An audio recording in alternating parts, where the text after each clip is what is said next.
Vote on the warrant list. Councilman Stolberg. Aye. Councilwoman Stone. Aye. Councilman Kaufman. Aye. Councilman Bloomberg. Aye. Councilman Noble. Aye. Councilman Holloman. Aye. Mayor Rotary. Aye, 7 ayes, no nays, and the warrant list is approved. We will continue on to the report of the mayor. I have no appointments this evening. I have no proclamations this evening. I do have other business. Let's talk about the downtown marketplace, and I have several reports tonight, but first I'd like to introduce and recognize Elise Strongen, partner of Ripple Public Relations. Ripple has been contracted by the Downtown Highland Park Alliance and recently launched the Downtown Highland Park Marketplace, a one-stop shop virtual marketplace showcasing gift ideas from a variety of businesses. Welcome, Elise. Thank you, Mayor. Thank you, Council. I am honored to be here to represent the Downtown Highland Park Alliance on this exciting day as we again help to promote our downtown Highland Park merchants.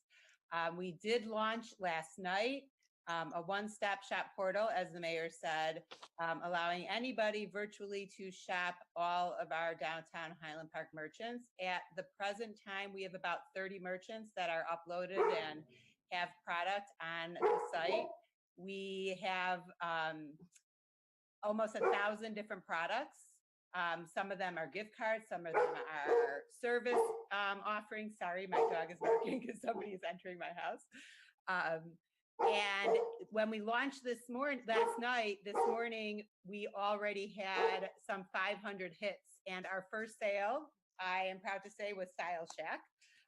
And throughout, this is the kickoff of something that we want to have for our small business owners for the future, indefinitely. It's an opportunity for our small boutique businesses that may not be able to afford to have their own e-commerce site or pay the costs that it is to sell products on Amazon and other types of e-commerce sites. It's the opportunity to have them have their own e-commerce portal through the Downtown Highland Park Alliance. It does not cost them anything.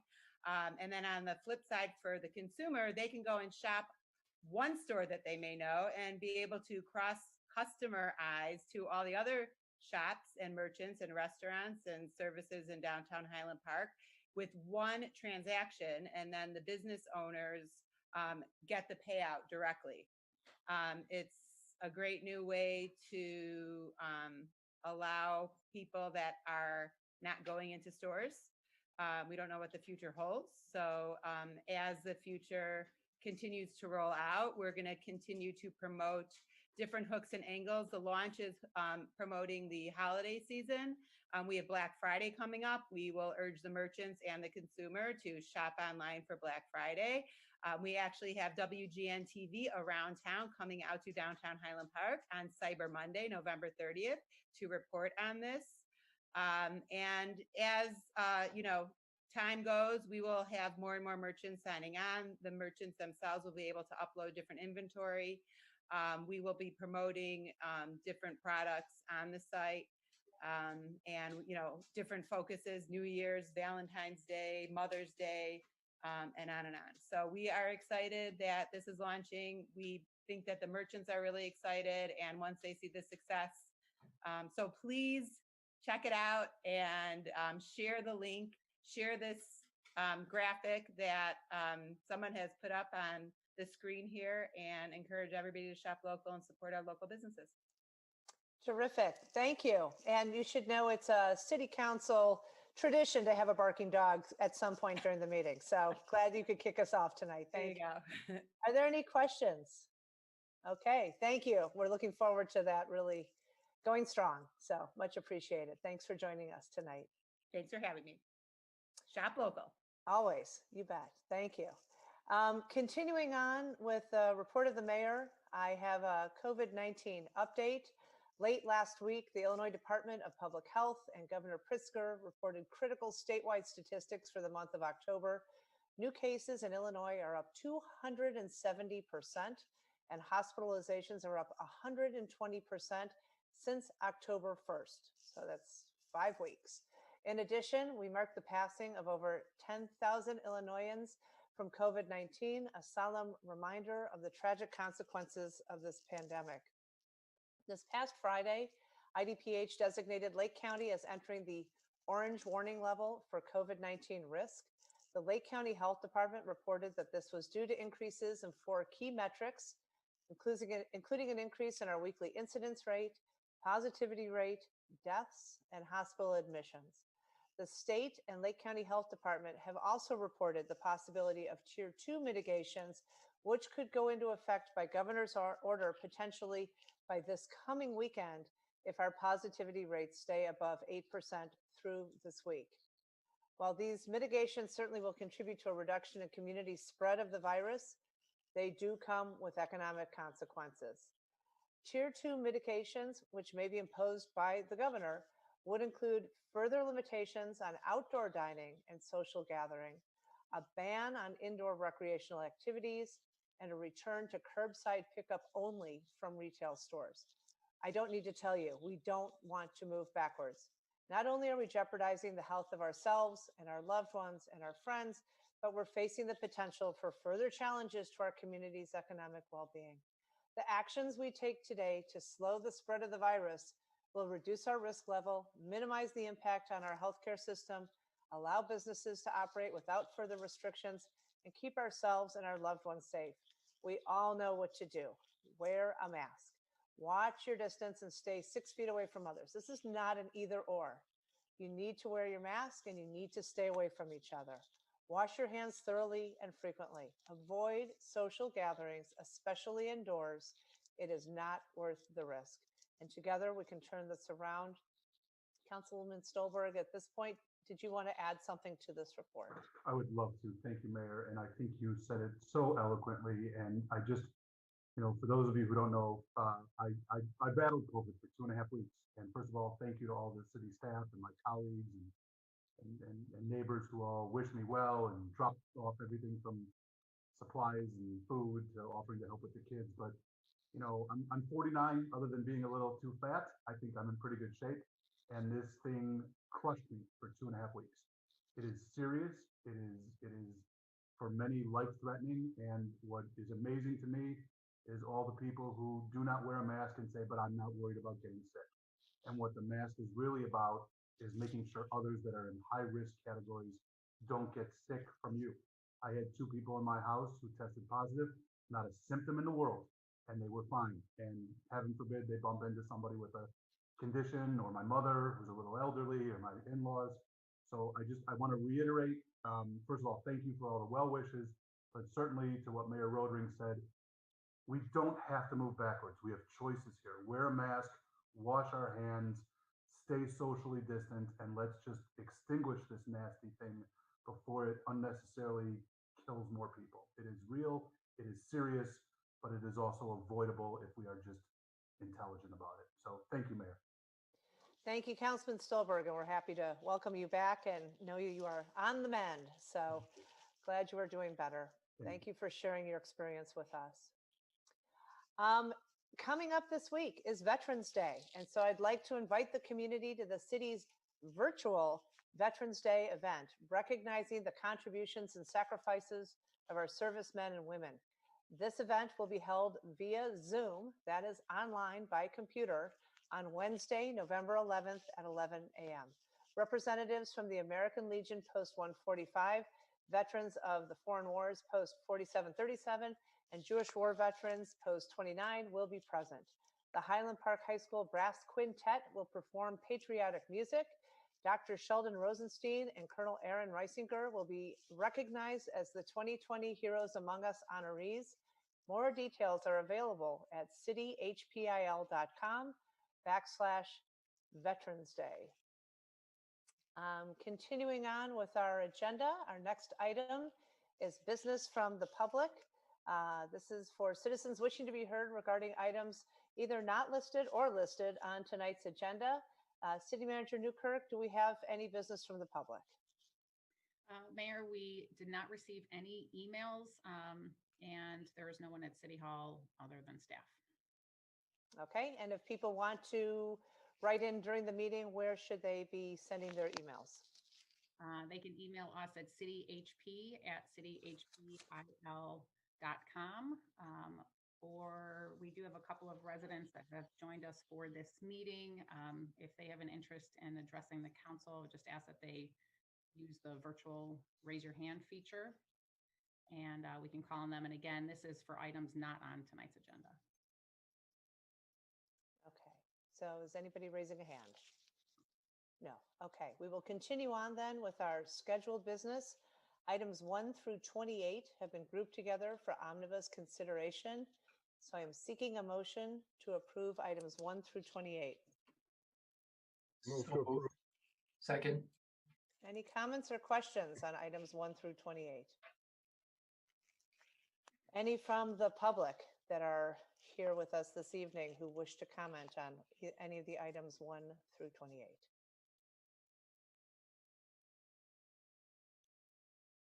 No hands are being raised? Okay, thank you. Up, Councilwoman Stone. I see 2 hands up, Yep, 2 hands. and I don't know if the people who have called in are able to raise hands if they would like to speak or not. I'm not sure how they can speak if they want to. Yeah, I will unmute them. First, Mike Waxner. So I've unmuted you. And I'd like to ask, I'm sorry, Mike, not to cut you off, but if you could keep your comments to 2 minutes or fewer, that would be great. Thank you. Yeah, I'm sorry. I just logged on recently. Does this, what you're doing now, will that include that height variation request? No, that's later Okay, on.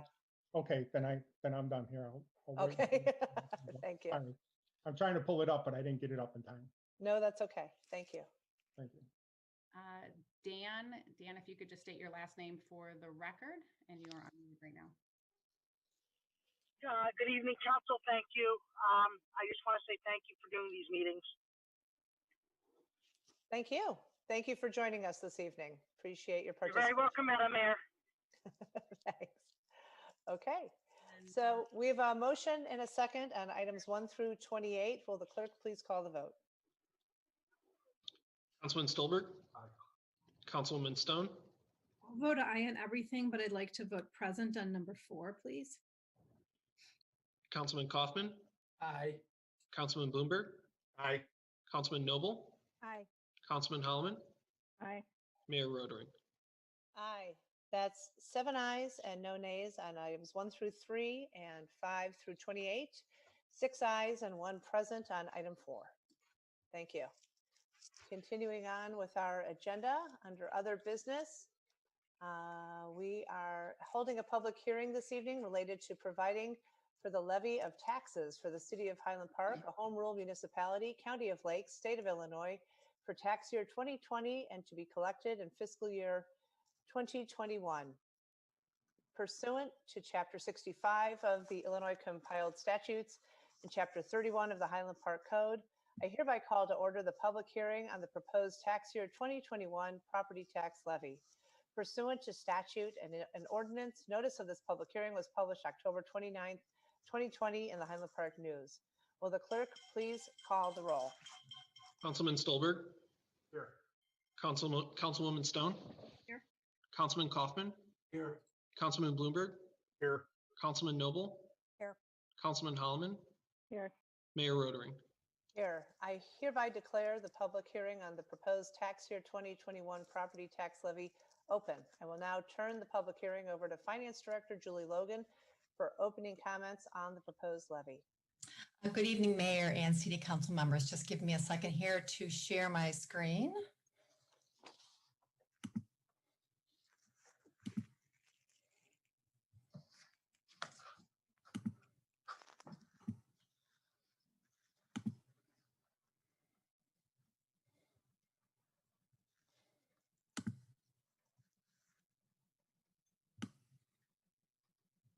Okay, can you see that? Yes. Okay, great. The city and library portions of a resident tax bill are 7 cents and 3 cents per dollar respectively, based on the tax year 2019 levy. The largest portion of the city's 7% pays for public safety. According to the Truth in Taxation Law, a municipality is required to hold a public hearing when a proposed tax levy is greater than 5% higher versus the prior year extended levy. The city is proposing a $1.1 million increase for the tax year 2020 levy to offset the loss of revenue from the repeal of vehicle stickers. The tax year 2020 levy is a proposed increase of 5.8% versus the tax year 2019 extended levy, or 5.8% versus the 2020 budget. This is not new revenue to the city. The change for an average $500,000 household is an increase in property taxes of $83 per year and a decrease in vehicle sticker costs of $83 per year for a net zero impact to the resident. The city's levy will continue to be 7 to 8% of the resident's property tax bill.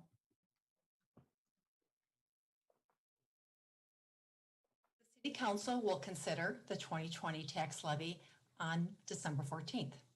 This concludes the presentation portion of the city's 2020 levy public hearing, and I'd now be happy to answer any questions.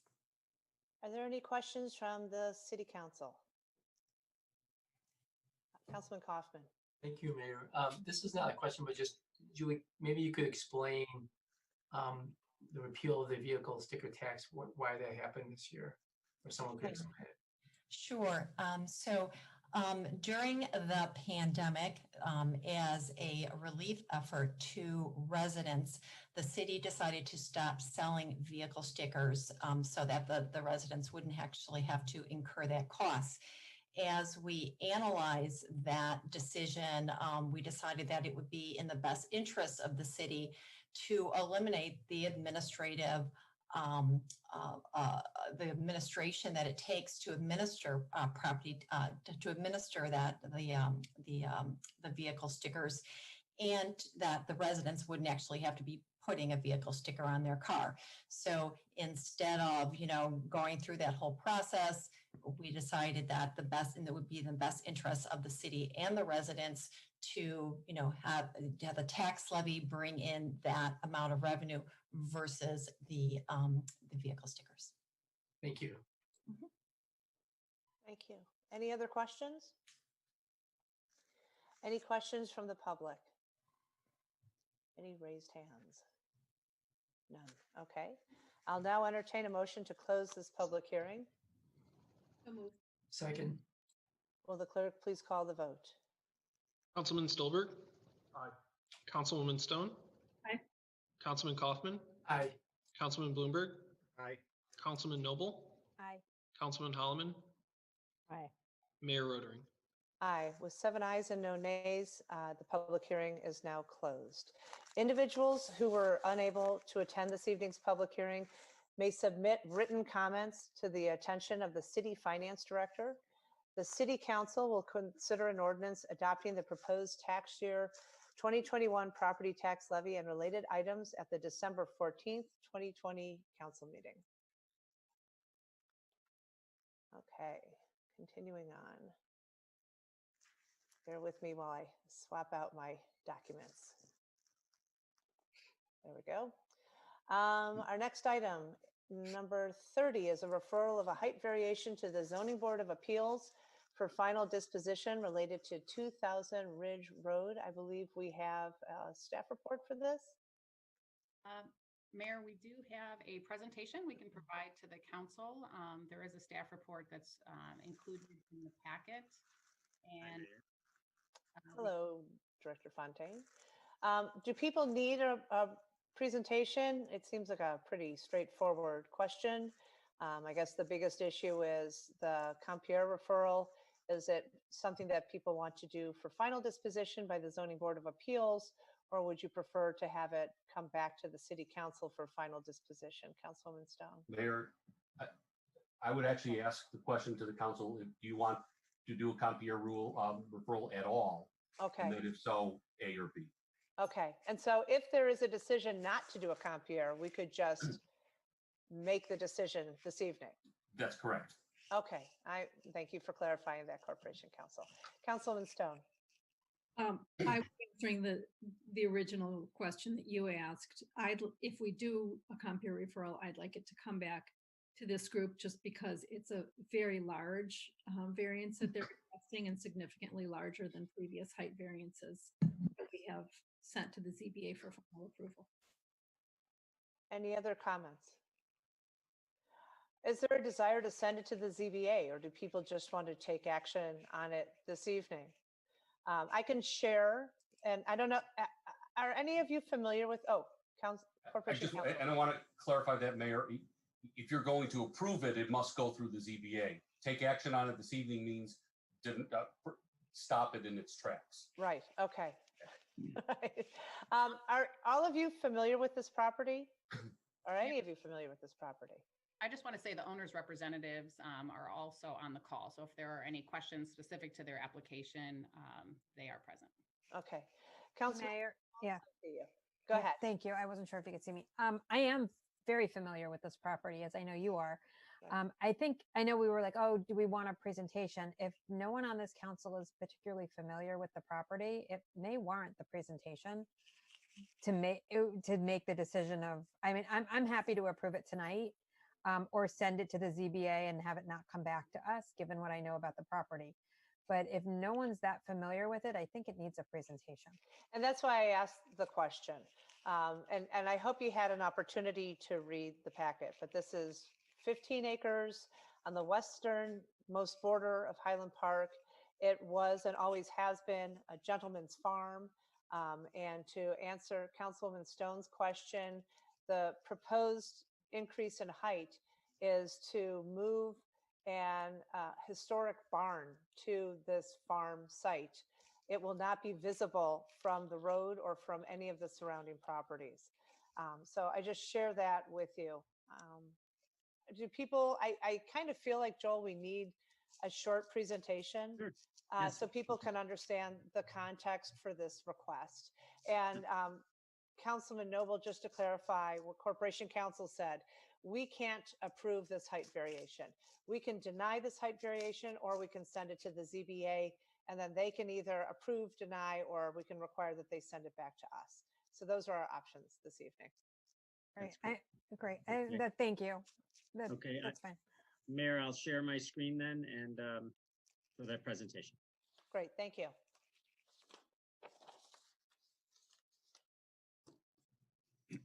Hold on one second.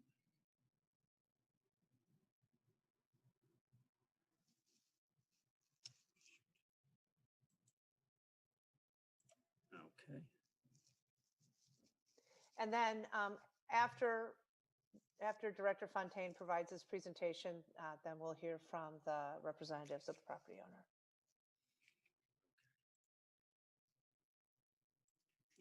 Can everybody? Yep, we can see it. You can see it. Oh, great. Yeah. All right. Thank you. Okay. I apologize. I was in the wrong location. So what we're talking about this evening is 2000 Ridge Road, a referral of a height variation to the Zoning Board of Appeals. As Mayor mentioned, it's a rather large property, 2000 Ridge Road, 14 acres in total. The applicant is requesting relief from the maximum permitted height for an accessory structure, which is 18 feet, to allow a 42-foot structure. So the relief request is 24 feet in total. The maximum allowed height, just by way of reference, for a principal structure in the R3 zoning district is 35 feet. This is, however, an accessory structure. Height relief is not something that the Zoning Board of Appeals has jurisdiction to consider in the absence of a referral from the City Council, thus the Campier referral. This provides a site plan of the area. It gives you a sense of the distance to the property lines to the proposed barn. So you could see that this is a considerably large property and several hundred feet in many cases from its borders. This particular project would be located.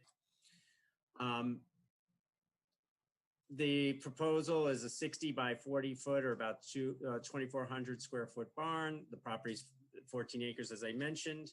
And there are 9 acres currently under the same ownership to the south as shown here in this, this slide. This is the barn from grade to peak of the roof will be 42 feet as measured from the grade per definition in the zoning code. This is a picture of the site to show you, this is actually looking into the site where the house is currently, which is set back about 300 or so feet, and you can't see it. So the applicant requests 24 feet of height relief for this 42-foot high accessory structure. It exceeds both the accessory and principal building height maximums for the zoning district within which it is located. The Campier referral rule is one where council's not asked to consider the actual variation, but whether and how the request should be considered by the ZBA. Council considers whether a unique situation exists that warrants referral to the zoning board for consideration and recommendation back to the city council or for final action by the ZBA if the council so chooses. Under the Campier referral rule, the council has the following options as corporation counsel mentioned at the outset. Refer the matter to the ZBA and direct the board to conduct a public hearing and then send a report and recommendation back to the city council for final decision. 2, refer it to the ZBA and direct the board to conduct a public hearing and make final decision on the requested variance without sending it back to city council. Or 3, the council may choose not to refer to the ZBA at all, effectively denying the variation request. Madam Mayor, staff recommended that referral, the request to the zoning board to conduct a public hearing and to make a recommendation to council for final action on this matter. That's an end of my presentation, Madam Mayor. If there are any questions, I'd be glad to answer. And as City Manager Newkirk mentioned, the applicant is present here this evening. Right. I think it's important to note, and I'll just share my context with this council. I've been familiar with this property since I was 5 years old. So it's a bit of a heartfelt plea to preserve and protect it. It previously could have become 14 single-family homes. And instead, it was purchased with the intent of basically restoring it back to its historic self. And I'm just delighted that it's not going to be turned into a subdivision, that it's actually going to be contained and continued as a gentleman's farm or gentlewoman's farm, as the case may be. I am happy to hear from anybody on the council if you have any questions. Councilman Noble. And thank you, Mayor. I would agree with you. I have become familiar with the property. I'd like this to be considered, and I really do appreciate that the owners are keeping it intact. It's been contentious over the years. So I would like to do everything we can to move this through our process. I don't know if other council members want to speak, but I would say let it go to the ZBA and then let it come back to us. So if for some reason there is any question about the process, it can be moved more swiftly through our process. So can I call a motion? I don't know if other members want to speak, but I'd like to call a motion to have it go to the ZBA and come back to us. I will be making a motion.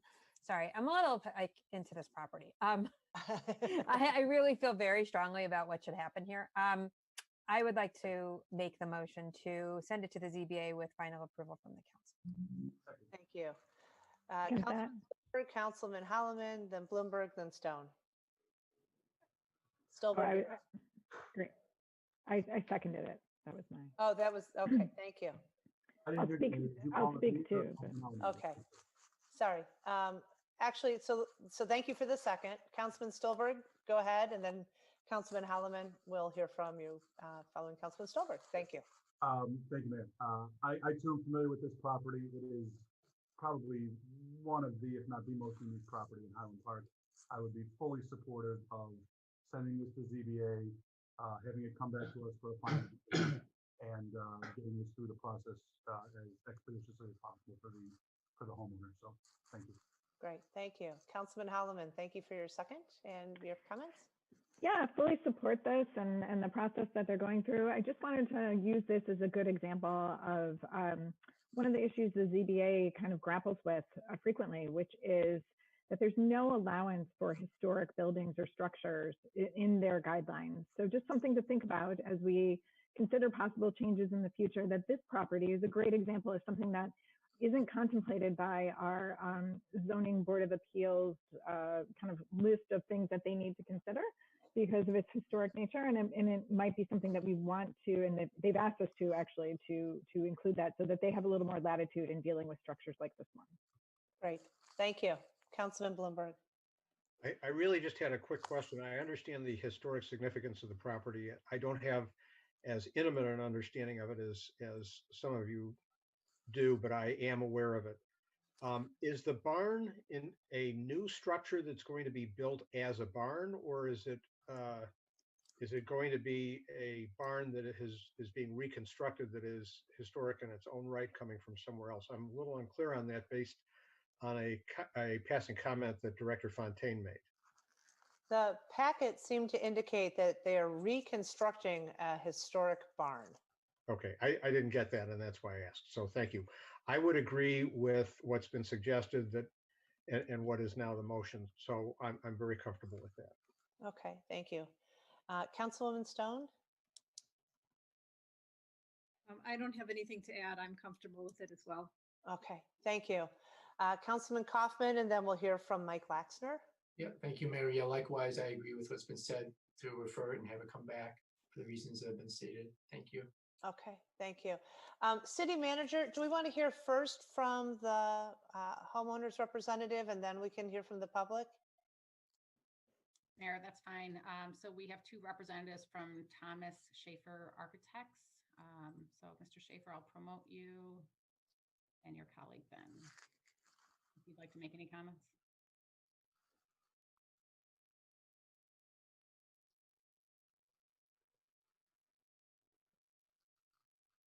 Tom or Ben? There we go. Can you see me or hear me? It's Tom Schaefer. We can hear you. Okay. Thank you for having us. I think the presentation was very accurate. I don't really have anything to add to it. I can answer any questions you may have, but yes, the owner is importing a historic barn from the late 1800s.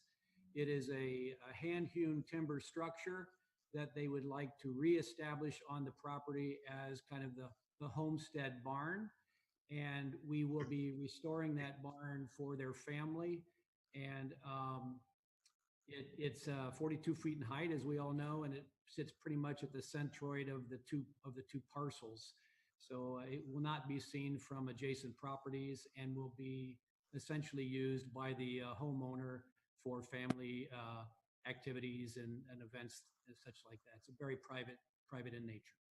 Great, thank you. Any questions for Mr. Schaefer? Okay. Does your colleague Ben want to add anything, or are you guys over and out? I think we're pretty good. Okay, thank you. Thank you very much. Mr. Laxner, if you could share your thoughts in 2 minutes or less. Yeah, hi. Can you hear me? Yes. Okay, good evening, council members. I think this would actually be a wonderful addition to Highland Park.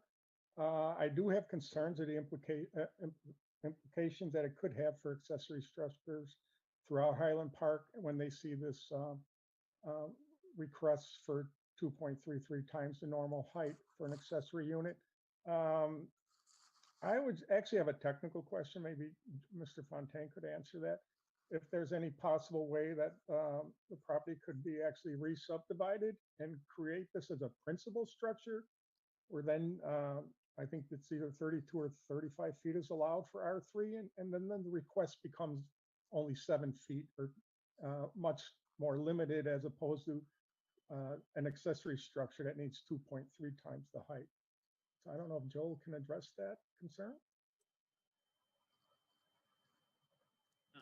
Madam Mayor, I hadn't thought about that, so I did not, review the project in light of that comment.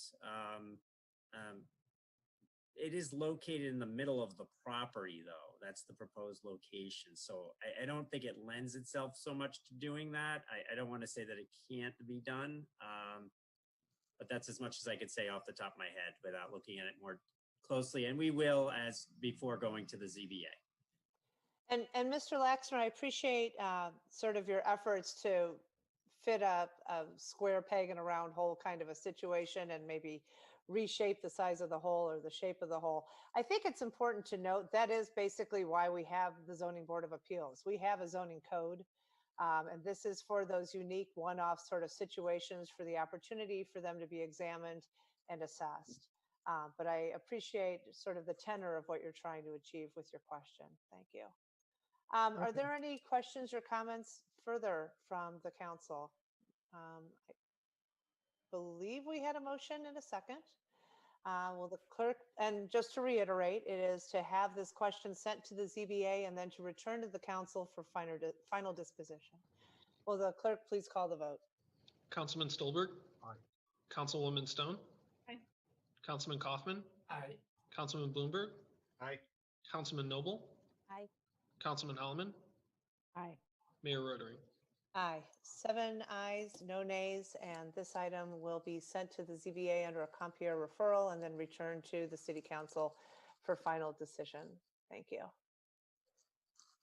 Continuing on, item 31, an ordinance amending Articles 2 and 4 of the City of Highland Park Zoning Ordinance of 1997 as amended, and Chapter 154 of the Highland Park Code of 1968 as amended, regarding short-term rentals of residential properties.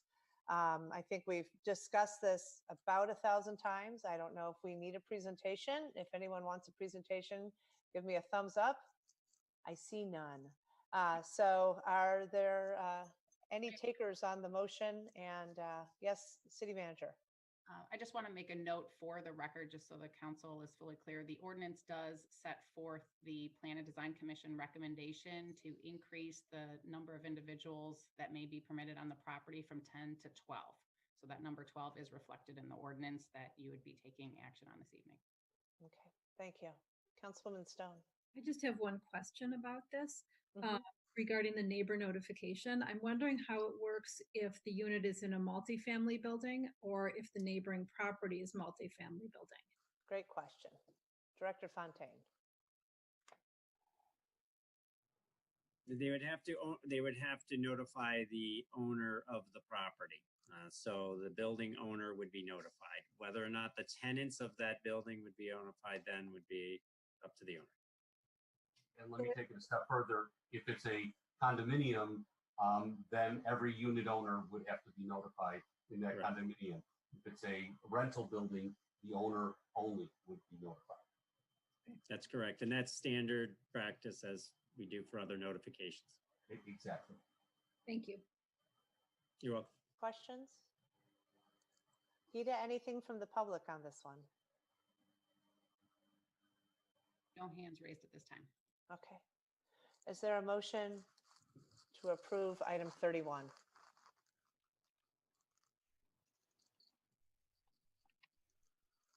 So Make moved. Go ahead. Did someone move? I did. Second.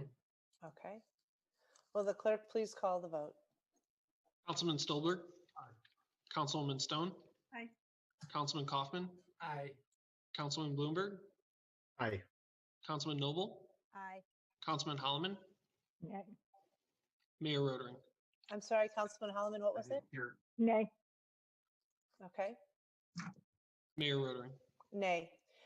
So the item passes 5 ayes to 2 nays. Thank you. Continuing on with our agenda, is there any business from the council? Seeing none, is there any business from city staff? Yes, Mayor, just a couple of updates. We want to just advise the public that we have launched the new matching grant program to assist small businesses in weathering the economic impacts of the coronavirus pandemic in light of the challenges posed by winter weather and also the resurgence of COVID-19. So the grant program is called the Financial Assistance for Retailers and Restaurants, or FAR grant program. As certainly the council is well aware, we have designated $255,000 in funding to support COVID-related operational costs for restaurants and retailers. This is a 50-50 match program. So for qualifying businesses, restaurants can receive up to $10,000 in financial support, and retailers can receive up to $5,000 for costs incurred between August 15th and December 31st. We have an application on our website at cityhpil.com. And we have been communicating very heavily with businesses just to make sure that they are aware of this grant program that can provide them some very much needed financial support during this difficult time. We continue through all of our communication modalities to remind the public to support our local businesses, particularly during this time. There is no indoor dining, but certainly curbside pickup, ordering online from businesses, ordering, takeout, and outdoor dining is available. So please support our local businesses. On November 1st, we did launch a Shop the Block program whereby participants could win a gift card to a Highland Park restaurant of their choice.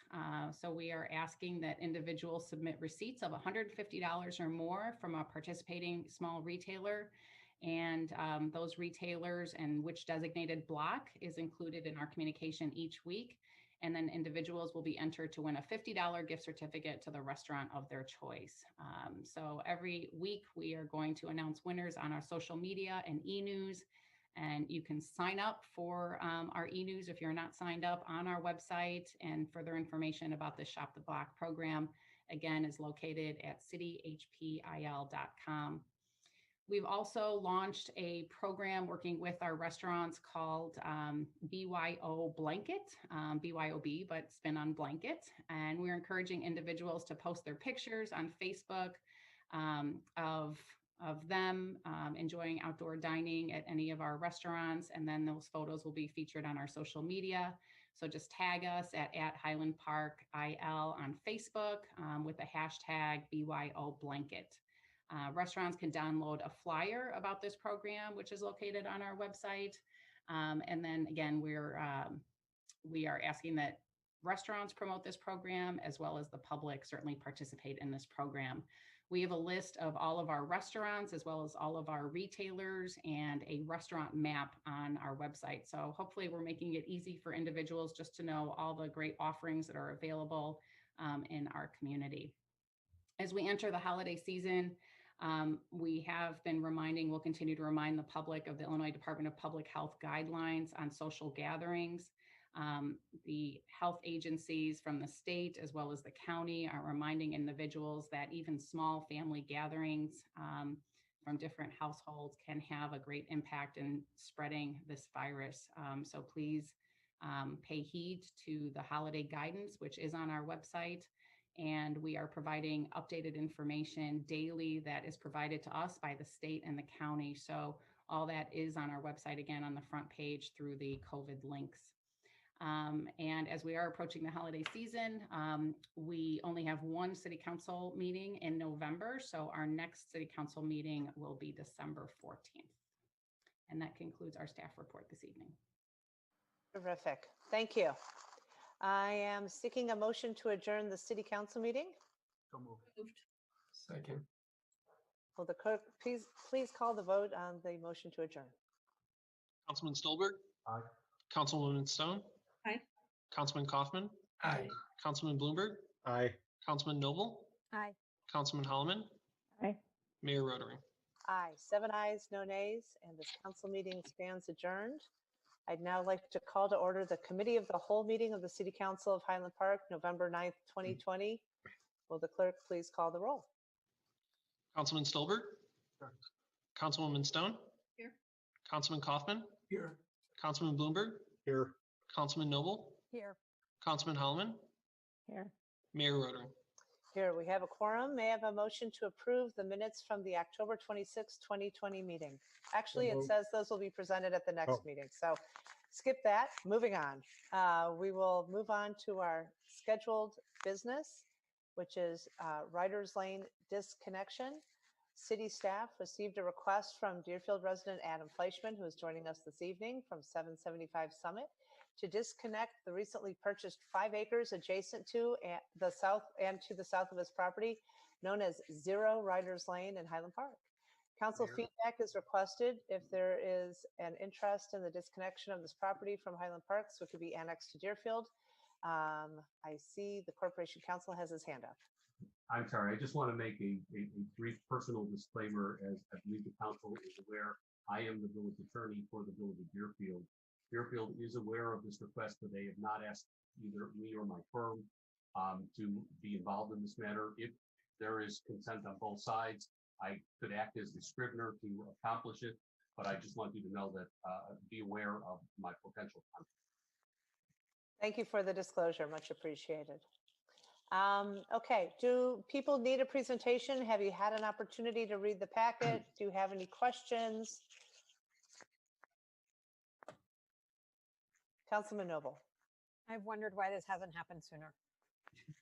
I know the I know the property, I know the street. I don't see an issue with this at all. I don't know how it got to this point that it's been sitting like this. City manager, is there any chance that this was part of some sort of stormwater management effort to protect and preserve? I mean, if the land is purchased by somebody in Deerfield, the end. I don't think it was owned publicly, or was it? Who owned it previously and what happened? I'm not sure of the history of it. The owner, Adam Fleischman, has joined us this evening. He may be aware. I'm not sure, Mayor. We can certainly find out. Okay, before we go to Mr. Fleischman, Councilman Bloomberg had his hand up. Yeah, I'm not sure what the value is to Mr. Fleischman of the property, and I'm sure he can illuminate that, whether it's to increase the opportunity for FAR on a total piece of property or whether it's going to be developed in some way. But it does have some tax consequences for him, for the city of Highland Park, and for the city of Deerfield. It may be modest, or it may become more substantial if the property is developed. So I wonder if anybody could address that issue. Mr. Fleischman, would you like to join the conversation? Okay.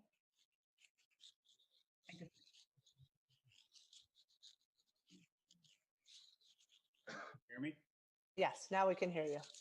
Yeah, as to the history, the best I can tell from the Highland Park Forester, this was a piece of farmland that started in Highland Park, came over the river, and was, just contingent to it at that point in time.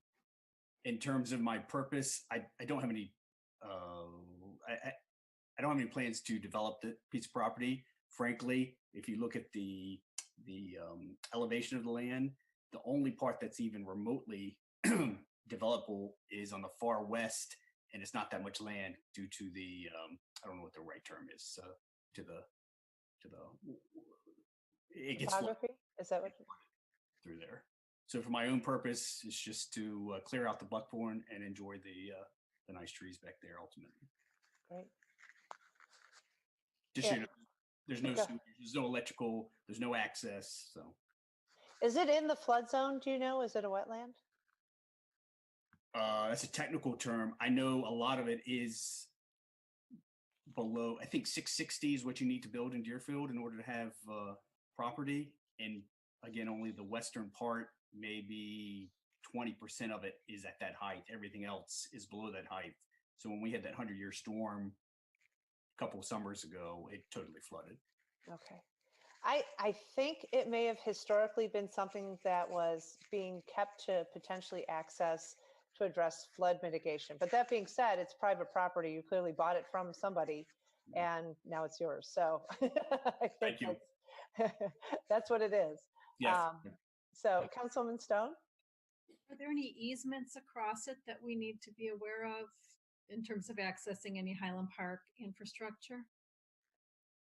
There is an easement on the far west, but that's a Deerfield easement, not a Highland Park easement. Okay. For 30 feet on the west perimeter. Okay. on the Deerfield side, on the Deerfield Sure. side. Oh, okay, so that's already in Deerfield.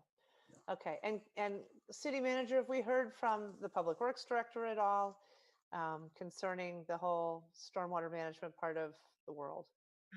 We have, and there are no concerns from staff. Okay, great. Okay, so there was a tax question. I'm not sure Yeah, how I we mean, get to that, other than, you know, I mean, it's the taxes on it's are de minimis. I mean, I guess I'd be willing to work with Highland Park, but I'd also go back and say this land's been at Highland Park for the last 75 years paying taxes, of which they've taken no services. So, right. okay. I mean, if it's de minimis, I can accept that. yeah, Okay, it's de minimis. Thank you. all right. Any further questions? What would be the next step, Corporation Council, in terms of annexing, I suppose, these 5 acres to Deerfield? Mayor, there would be a disconnect annex, very similar to what we just did with Highwood. I would, right. Each board, I would presume if Deerfield is interested, it would have to adopt an ordinance, and there will be an ordinance on your agenda. So Okay. we're accustomed to this. And if there's no objection from the city council here, I will see what Deerfield says, and I'll be able to transact both ordinances. Okay, great. Any other questions or comments? Okay, well, here's to sunny skies, Mr. Fleischman. Thanks for Much joining us appreciate this it. evening. Thank you for consideration. You bet. Take care. Again, it will still, some formal action will still need to be taken at some point by the city of Highland Park. This is Right. just to determine your interest. Okay, thank you. Great. Thank you. Just say one thing. Sure. Thank you, Mayor. Yes, Steve, Corporation Council is absolutely right. I just wanted to make clear that in terms of if the next steps going forward, in terms of understanding of who will bear costs, et cetera, and so forth, we'll need some specific information provided by the applicant. And so I just wanted to be clear about that as well. Okay, I mean, I would want us to incur no cost, obviously, if someone is acquiring Just land. to be and clear wanting with to that, disconnect it. Madam Mayor. Thank you. Yes. Okay. Thank you for raising that. Much appreciated. And I think that that's understood. I think that neither municipality wants to incur costs. Right. So it'll be borne by the property owner for both sides. Okay. But it can be a little more efficient since I'd be doing it all. What a deal. All right. Well, great. Thank you. I am now seeking a motion to go into closed session. Motion to go into closed session for purposes of discussing an employment matter, probable or imminent litigation regarding Ivy Lane, and approval of closed session minutes pursuant to 5 ILCS 120/2C 111 and 21. Second. Will the clerk please call the vote on the motion to go into closed session? Councilman Stolberg. Yes. Councilwoman Stone. Aye. Councilman Kaufman. Aye. Councilman Bloomberg. Aye. Councilman Holloman. Aye. Councilman Noble. Aye. Mayor Rotary. Aye. 7 ayes, no nays. We will adjourn and, or not adjourn. I beg your pardon. We will move on to closed session. Thank you.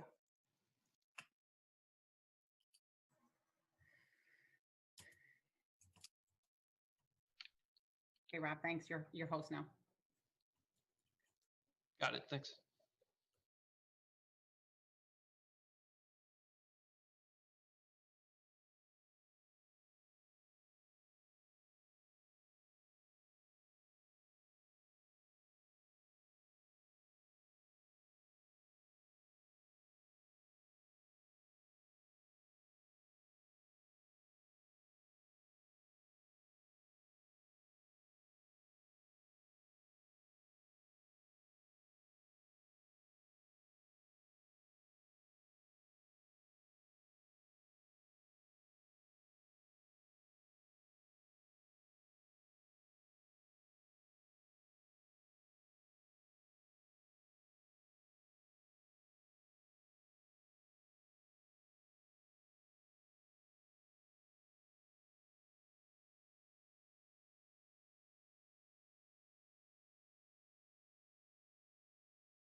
Good evening, Mr. Goodman. I see that you're on the meeting. I've just made it so that you can unmute yourself.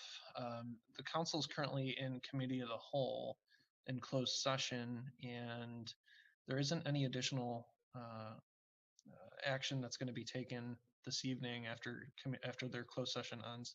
Up, the mayor's back in.